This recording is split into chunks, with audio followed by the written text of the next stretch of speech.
On Capitol Hill, where an agreement to keep the government's bills paid through September has been reached, several $billions of which, and we'll talk more about this in a second, designated for Ukraine. For more, let's bring in Scott MacFarlane and Catherine Lucey. Scott is CBS News' congressional correspondent, and Catherine is a White House reporter for the Wall Street Journal. Scott, let's begin with you. I know all about omnibus bills that avert government shutdowns. I'm not going to ask you to detail everything, but what are the big headlines? $1+ trillion, Major, 2,000+ pages. It funds, as you know, everything from veterans hospitals to the U.S. military to Homeland Security and the courts. There's an agreement on almost all of it. But as is often the case with these omnibus spending bills and these last-minute congressional negotiations, there was this 11th hour complication. There was disagreement, including among the Democrats, over how to pay for COVID funding. Multi-billion-dollar COVID funding, a disagreement over whether to siphon that money or how to siphon that money from some current programs or spend new money on it. And that has forced the House leadership to pull the COVID money out of the rest of the bill and then try to pass them separately. But it's unclear what the path forward is for that as the night goes on. And there is that hard deadline, Major, and they're coming up on it in about 48 hours. Right, and that's about $15 billion. That would be new money, and I guess the Republican argument was if there's going to be new money, you have to offset it with spending cuts, and there was a formula dispute over that, and some Democrats thought that their states would lose out, and that's why this kind of got into a traffic jam.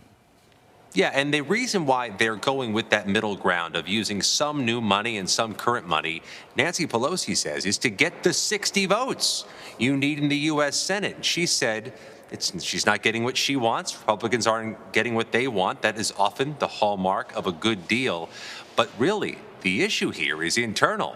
House Democrats have to secure their own votes. And at this point, they haven't locked down their own votes, so it'll be a very late night here tonight, probably goes into the overnight hours. Scott, as we mentioned, there's money set aside in this legislation for Ukraine, additional money. The administration came to Congress asking for $10 billion. The total number is now $14 billion. What's that for, and why the plus up from Congress of $4 billion? It was getting plussed up as the week went on, Major. It was just incrementally rising through the middle of the week. Some of the money is for U.S. military expenses. Even if not directly in Ukraine, the U.S. military is going to have some cost that needs to be exacted and that needs to be paid for. But some of that money, multi-billion dollars worth, going through humanitarian aids, through the State Department, through the USAID, to help pay for what is clearly a growing and transcendent refugee crisis from Ukraine, to pay for the needs in Western Europe and Eastern Europe as they help handle and respond and care for the refugees. There's also smaller pots of money, like for the Commerce Department, because there are going to be some economic development needs in a war-torn area in Eastern Europe. So there's a whole set of proposals and dollars, but that money just keeps getting larger and larger. That pool of money gets larger as the week goes on.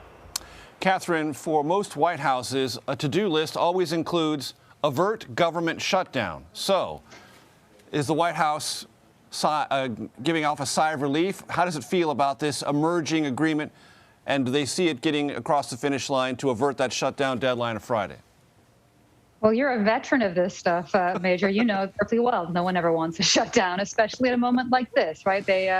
It's important, I think, for people in both ends of the avenue to show that they can govern, right? So the White House is watching this very closely. Obviously, as was just laid out, they're getting more than they wanted in some categories, but not what they wanted in others. Certainly, they wanted funding for Ukraine. They've been vocal about that. But they've also been vocal about the need for more dollars for COVID prevention, COVID response.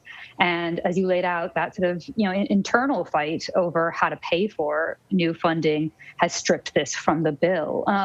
So one thing to watch, in addition to getting this across the finish line, will be what kind of effort there is to pass a standalone COVID bill. There's talk about that. The White House will be watching that closely.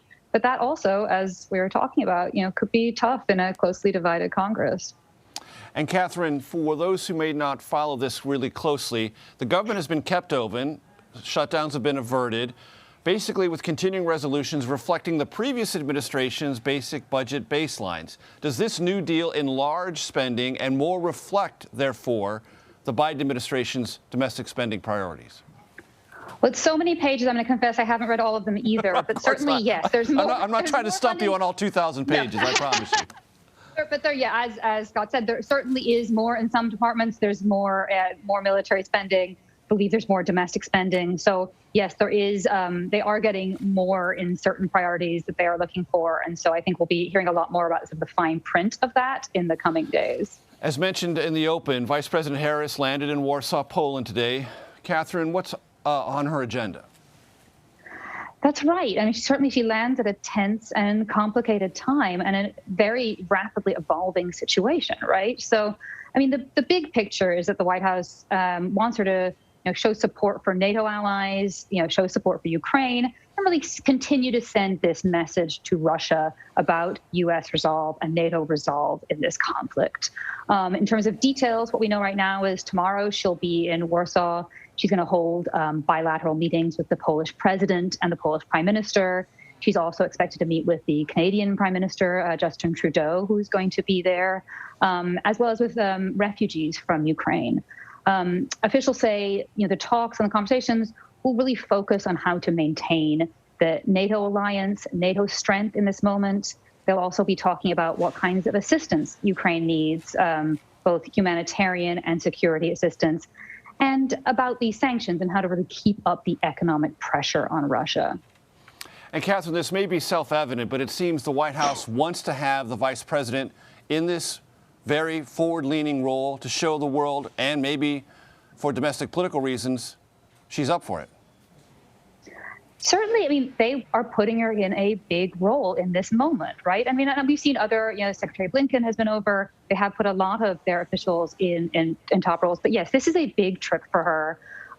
She has made several trips to Europe since she has been vice president. They've really tried to beef up her foreign policy and national security portfolio.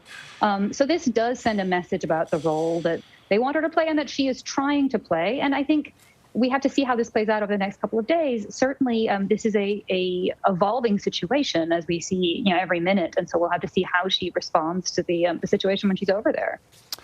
Now, as they say, for something completely different, coming up is Spring Forward. Scott, I know you want to jump into this. Tell me why daylight savings coming up is a big deal, or possibly a big deal in Congress.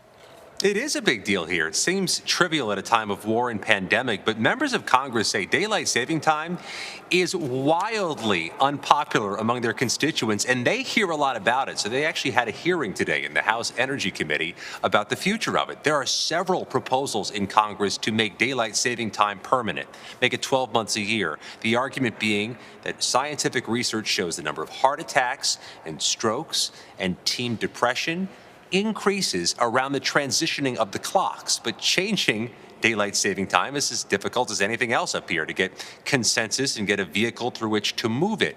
One of the most interesting notes today came from Michigan Congressman Fred Upton, who was part of the Energy Committee when they last changed daylight saving time in 2007, expanding it by 4 weeks.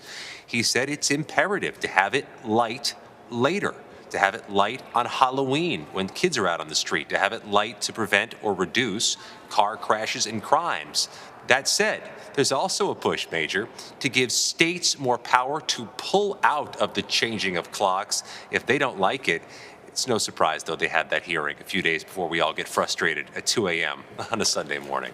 As my favorite comedian George Carlin once said, you don't tell time, time tells you. President Biden signed an executive order today detailing the U.S.'s first strategy for exploring and possibly in the future regulating cryptocurrency and other digital assets. Catherine, what does this executive order mean? So what we know so far is it's an order to study digital currencies. This is directing agencies across the federal government to review digital currencies and produce reports and consider new regulations. It also asks agencies to consider the possibility of issuing a digital version of the dollar. This has been closely watched, and there have been efforts to review this ongoing for some time, but the industry, the crypto industry, really applauded this move in this moment. But some critics in our reporting say that this really just delays any regulation. And it comes also as a moment, when cryptocurrency is under a lot of is really in the news. Some officials are concerned that Russia could try and use crypto, for example, to evade sanctions, although the White House argues that this would not be an effective workaround. Cryptocurrency, one way or another, it appears it's here to stay. Scott MacFarlane and Catherine Lucey, thanks so very much.